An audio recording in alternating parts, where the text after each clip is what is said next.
welcome back. I'm Abby Haggard. This is my tiny little corner of the world, and today is the first day of the year of the red fire horse. So, welcome, welcome, welcome.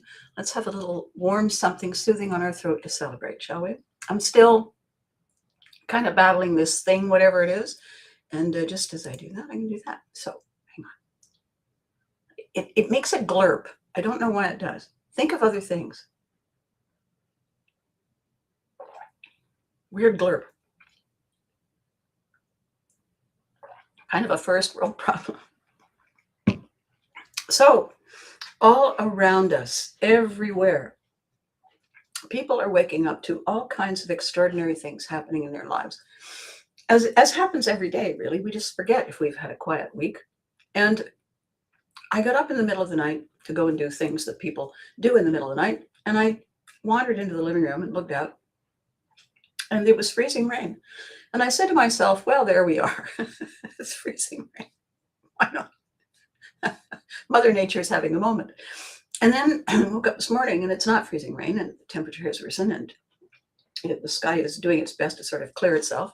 And good morning, Miss Maggie. How are you? And did you by any chance, Miss Maggie, see the image I managed to find to support the announcement of our video on Facebook? Maggie and I were talking about our theme during our session, our strategy session yesterday. And I said, I have found the most ridiculous picture of this woman, brilliant, beautiful woman. She's riding two horses at the same time, two of them, clearly at a fairly high speed. And you think to yourself, first of all, why two, and why that fast? And what was the moment in her life when she said, you know what I bet would be a good idea? Now, I've had those moments, and they have turned out nothing if not colorful. Nothing if not colorful. And I have no idea how many times that lovely woman hurt herself getting to where she was able to get for that picture that was taken. My God. But it is the theme today, because this is the year of the fire horse, and with it, in that kind of analysis of what the year is likely to bring, when you realize that last year was a shedding of a lot of things, the last year was so many surprises and unexpected. Well, good morning, Tyson. Fire horse is the main topic. Oh, dear God. Yes, you're here all week, are you? How's the veal?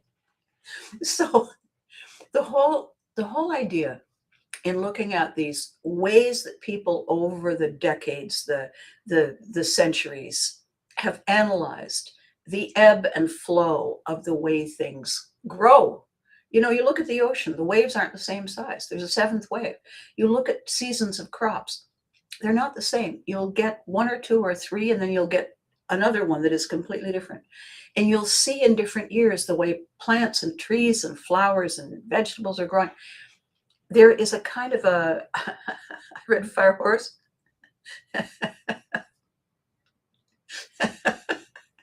Nice try, guys.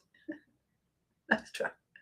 So, as we recognize that there are times when, for instance, if you've ever noticed, there's a very woolly little caterpillar that suddenly looks like it's on steroids, and typically, when that happens, we get a different kind of winter.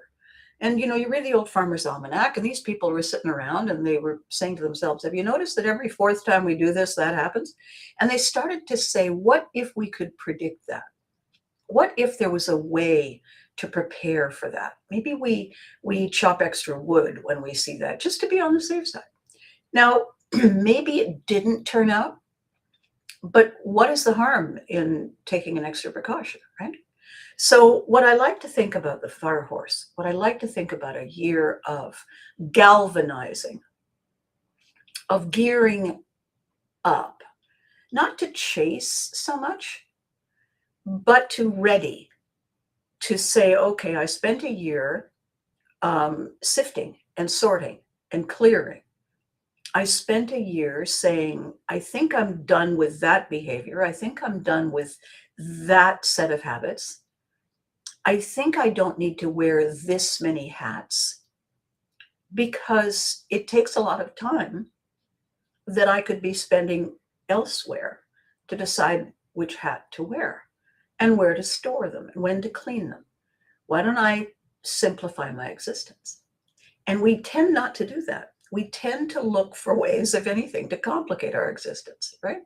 So the thing I want to talk about, hang on one second. I stumbled on this because sometimes you want a slightly different taste, and sometimes I put cinnamon in the coffee and so on. But I have these little packets of hot chocolate, and I thought, oh, I wonder what that would be like. And it, for me, it's magnificent. And of course, chocolate has some good magnesium qualities in it. And so there we are. I also know lots of people who don't drink hot beverages and just never got into it. But they do know the benefit of putting something warm in close proximity to your throat. So, attention deficit is a product of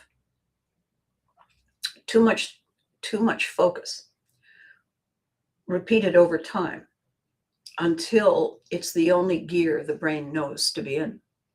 It is a wiring. It is something that we use as a protective tool when we have been overexposed to things that are stressful to us. We're not talking generic. We've been overexposed, consistently overexposed. We become hypersensitive to those triggers because same thing in the year when the pollen is drifting, when the flowers are doing their thing, when the bees are helping. If we have too many things in the air, in the atmosphere, in our homes, if we don't have clean air, if we're breathing stuff with fragrance in it, our whole system is overloaded and overexposed and overtasked to do too much consistently. And that therefore gets stuck in that everything's an enemy, everything needs to be defended against. So situations like attention deficit, it's not a disorder. It is a reorder of normal inside the system. Frantic, trying to get it there. And so it's very, very difficult to stay focused on one thing. We don't help when we drag in as many external distractions as we possibly can. We don't help. We can't simply stop bringing in the distractions because a habit can't just be eliminated and we live in a vacuum. We have to have a replacement set of behaviors ready before we delete. When you're going to declutter a room, you have to have some other way the room looks already so that we don't, our subconscious protect the cave brain doesn't compulsively go and look for more things to clutter with because clutter felt safe. Good morning, Freddie. Good morning, Jeremy. Wow, nice to hear from you. So what we are doing is talking about how we number the things we compulsively do. What if we said, pick 3 and 2 are backup? So we're not doing 3 all the time. We're not doing 3 in rotation. We're doing 1 and we have 2 backups. I always like to have a third backup. I call it door number 3. And I do that because it's all or nothing is not the way nature works. There has never been an all or nothing in the history of time. There is always a transition phase between all and nothing. And the transition phase, the story arc, the character evolution is door number 3. And as long as we know that, we have those in reserve, then we don't become dependent on this one compulsive behavior. And we all have them. We all have compulsive behaviors. And how we recognize them is by people saying, you know, you always do this. It's so funny when you do that. What? I don't do that. Yeah, you do. Why do I always wear so much black? I wear black as a backdrop. I have all the bright colors. They are my high points. And I wear black as a grounding color that is not an immediate distraction. I have bright hair. I have bright ideas. I have bright accent colors. I wear a great deal of black because it is not a distraction in and of itself. Okay, the big bows and the large earrings, granted, but they're not black. So we have these habits. And the idea of the ride too many horses is there's a couple of old cliches, and cliches, of course, come from people trying to tell somebody they're trying too hard to do too much, too soon, too often, right? So one of the cliches, pardon me for a second,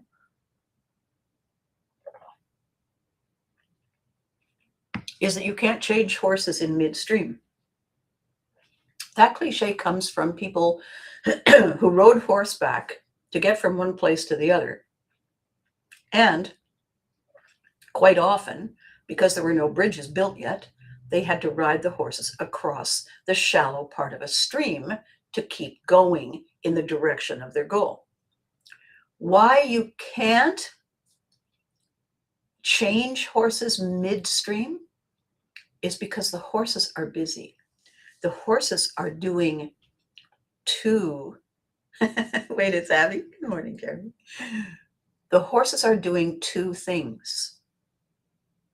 They are crossing a stream, which means that their focus is on where their hooves are, what the ground is like under the water that they can't see. The stones under their feet, under the water, are slippery. They have to be cautious and careful not to slip, break a leg, and that's the end of that. And they are carrying stuff with them. This is not a stroll in the park. At least one of the horses is carrying us. Usually the other horse is carrying the extra baggage that we bring with us. The reason you can't change horses in midstream is because you're already busy doing everything. They're already doing everything. There is no time or hands enough to stop, get off the horse, stand in the water, unsaddle, reorganize all the stuff, get on the other horse, and continue without losing precious time. It has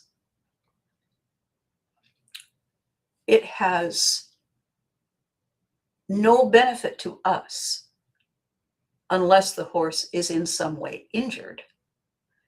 It has no benefit to us to shift gears, change horses midstream. It benefits us to do it before we cross or after, not during. That metaphor is also a lesson in the perils of multitasking.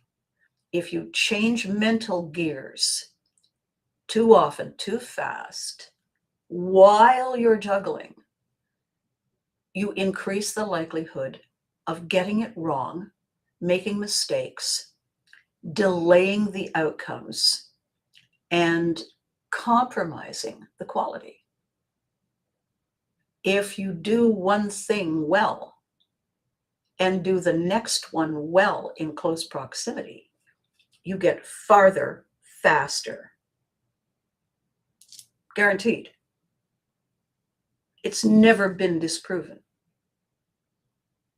There's a great saying Maggie and I remind each other of all the time in our sessions. You have 3 choices, always. You can only pick 2. So remember that. 3 choices, but you can only pick 2. You can have it good. You can have it fast. You can have it cheap. If you want it good and cheap, it won't be fast. If you want it fast and cheap, it won't be good. You see where I'm going? You can't have all the things simply because you would like them. It's not how it works. Conversation with somebody brilliant, brilliantly creative. I'm having so much trouble writing these days. I don't know what is wrong with me. I said, I want you to go back to your time scheduler. And I want you to, just for today, this was a few days ago, just for today, I want you to forget all the other stuff on the time scheduler. And I'll explain that to you in a second. I want you to just track the number of hours you spend researching, verifying, streaming, watching, reading, talking, listening to outside sources of information. Pick any day of the week. I want you to track how much time you spend doing that. And the reason I want you to do that is because if you are doing 2, 3, 5, 7 things that are about absorbing new information and sorting new information and storing new information and prioritizing new information, exactly where is your creative brain, and when is your creative brain going to be given the time to originate new thought?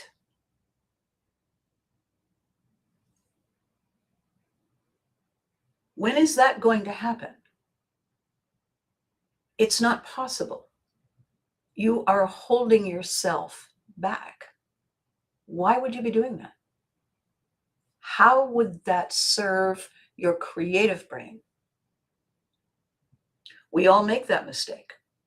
We all have to put the input down, shift out of learning, absorbing gear through neutral, which is called, I'm going to rest for a few minutes, and into output gear.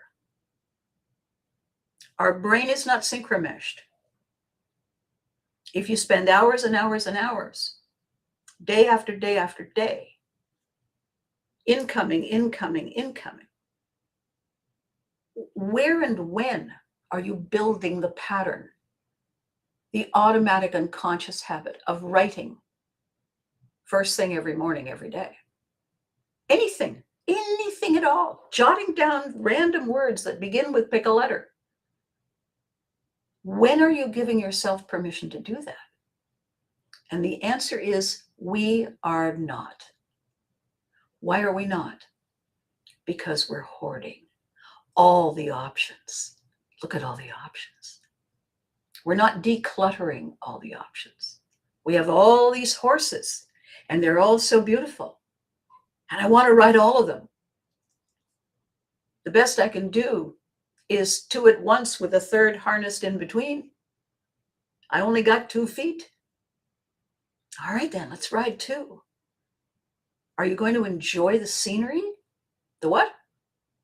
Are you going to enjoy the joy of the ride? Or are you going to be busy staying upright? Are you going to be busy meeting the challenge? Are you going to be able to say, it's such a beautiful day, to enjoy the calm and the stillness and the silence? Just me and my horse? Or is your whole body and brain too busy saying, yee-haw? This is day 1 of the year of the fire horse. The year of the fire horse gives us the key to unlock our capacity for growth and change and joy and excitement and abundance and challenge. The year of the fire horse is that potential. It does not mean that we are meant to chase it. It means that we have the tools, we have the vehicles, we have the skills, we have the creative capacity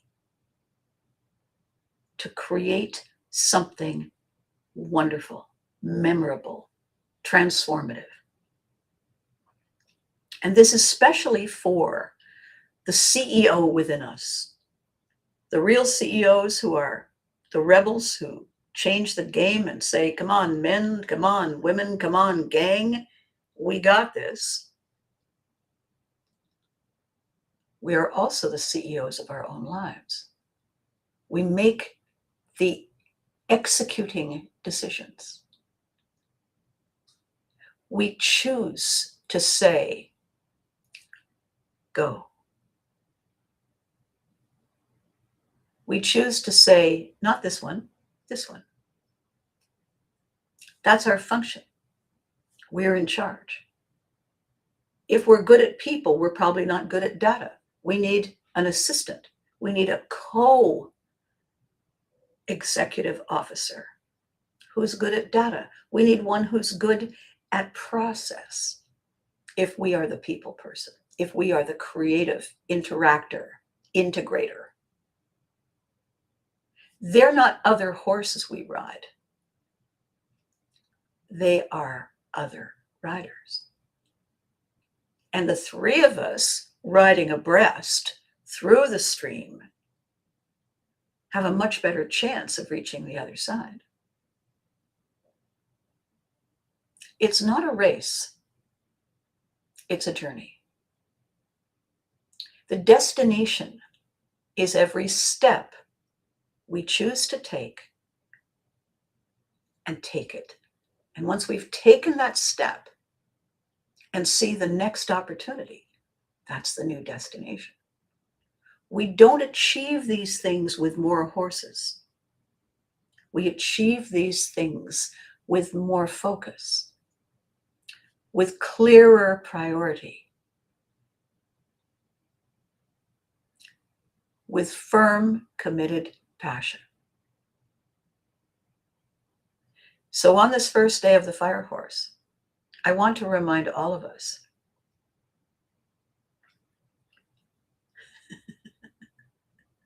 good morning, Charles.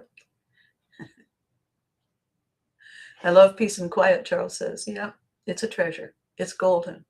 Good morning, Kelly. It's wonderful, wonderful to see you. What I want to say to you who chime in and to those of you who don't, this process of mine, this is episode 437. This process of mine, this commitment I've made to do 2 videos a week, every week,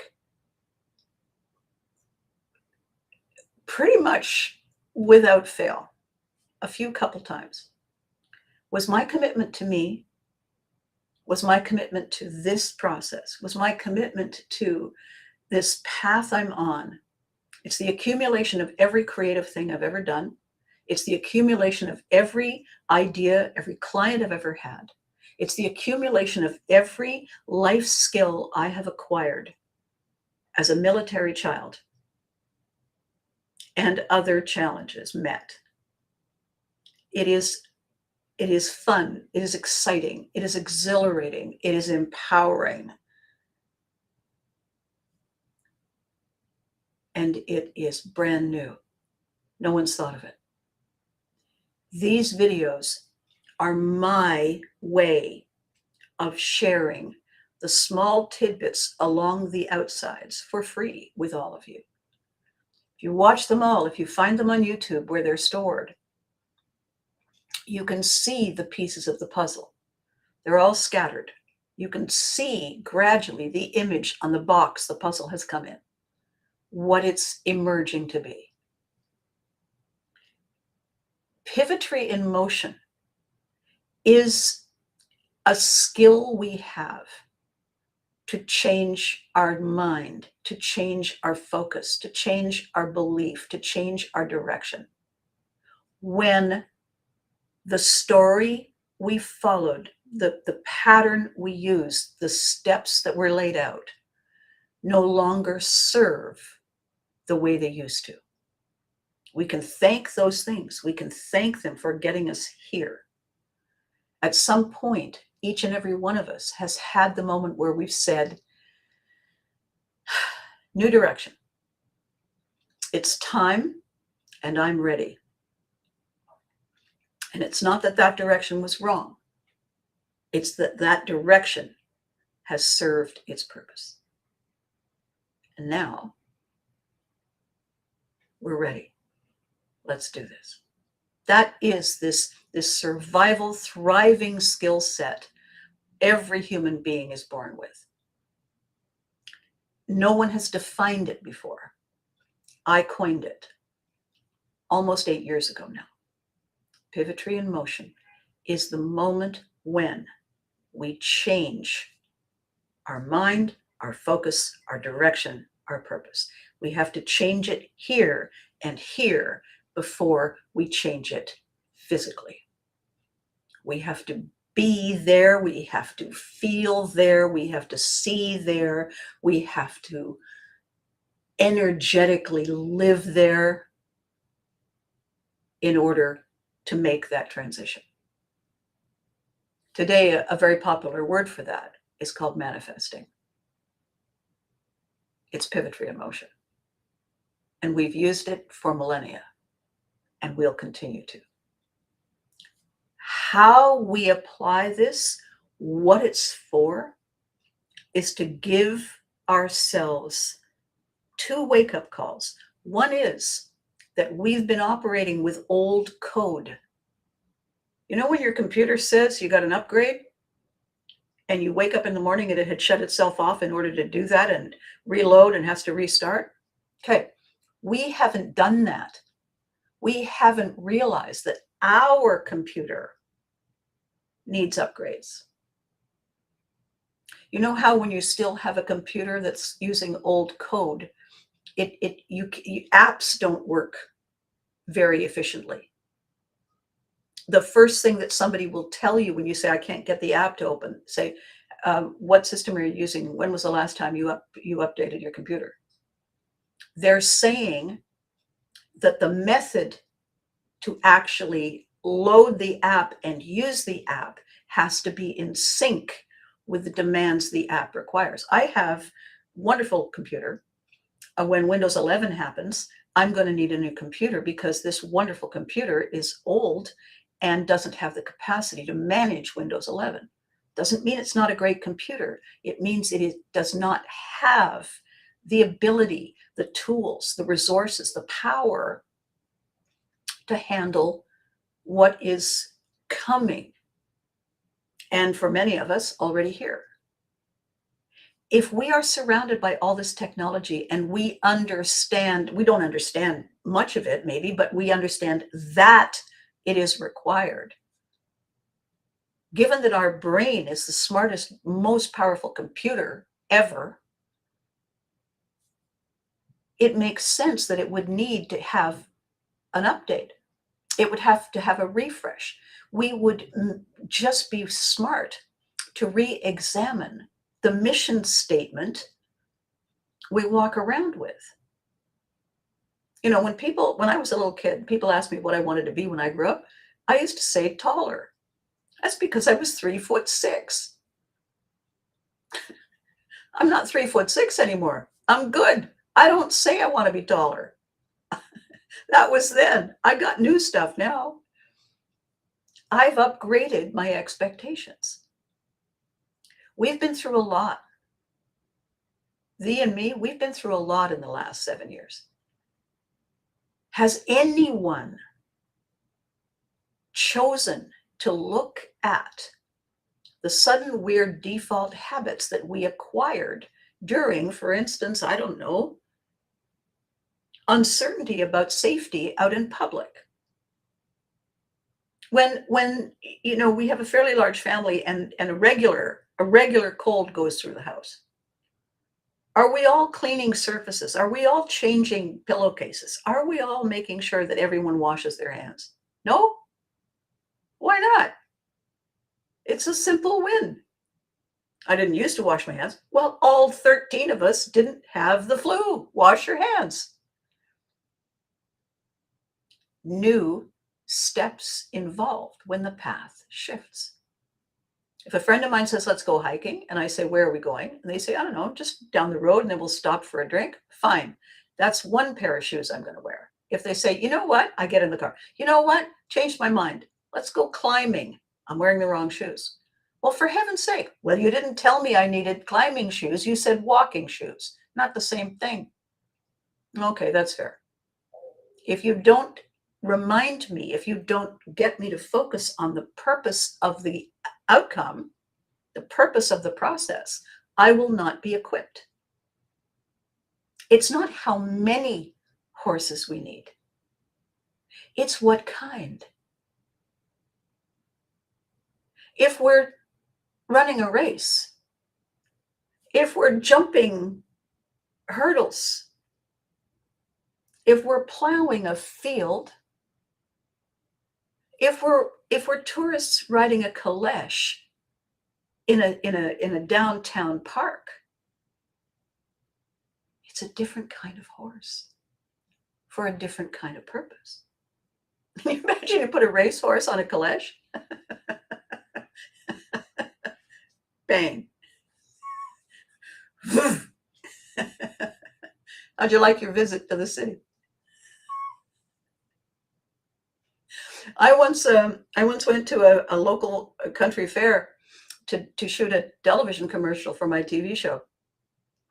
And I had said, because I know nothing about horses, I should ride a really big one. And my buddy who hosts another show, who's 6'7", he should ride a really small horse. That would be funny, because the two horses like watching us walk away, but the two horses are this size and the two of us are that size. We would be the same height, head height. And everybody thought that was really funny. Yeah, so the horse they brought me didn't have a saddle. I had to throw me up onto the horse. And the third time I didn't keep going. So now I'm sitting side saddle on this large horse.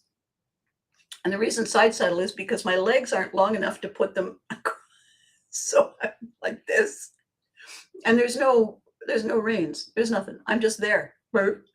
I'm on a 400 hand high couch with no armrests or footstool, put it that way. And we stand there, and then we want the horse to move, so the guy who handles him nudges him along, and we move, and it's over. And when the commercial shot is ended, the owner of the horse comes up to me and he says, I want to shake your hand, little lady. You are an incredible horsewoman and a brave person. And I said, thank you. Why? Never been on a horse. He said, because that's a pulling horse. Okay.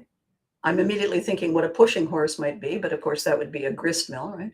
And he said a pulling horse is a competing horse. They attach it to a sled that has a weight on it. And when the horse hears the signal to pull, it pulls.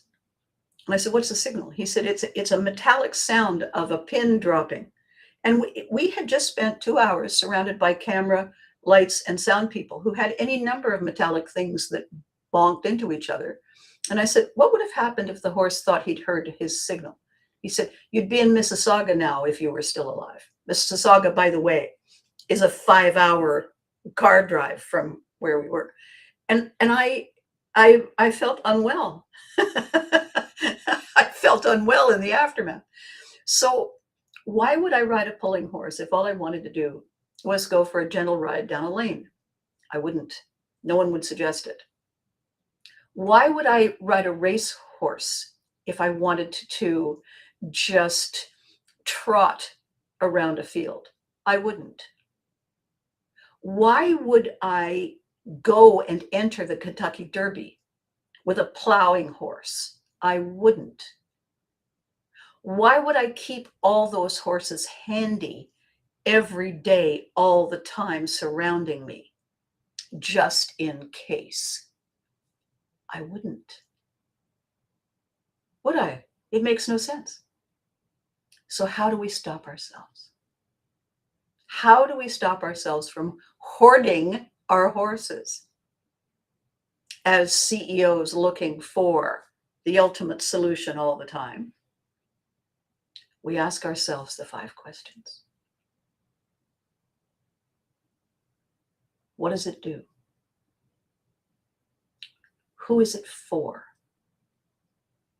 What does it serve when it does what it does for the outcome?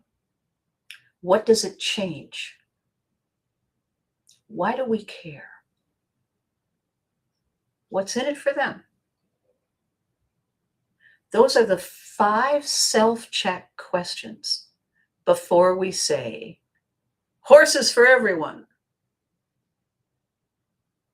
As a CEO, we all know less is more. We all know that a lean load is easier to carry. We all know that prioritizing gives us strength and purpose and clarity. Quite often, the reason we say maybe we'll just have one more horse is because we're bored. So, my lovelies, on this first day of the Fire Horse year, with so much ahead of us, so much right here now, as opposed to not now, let's pick our horses. Let's choose our ride so we can enjoy it, we can live it, we can own it. And if any of this is touching a chord,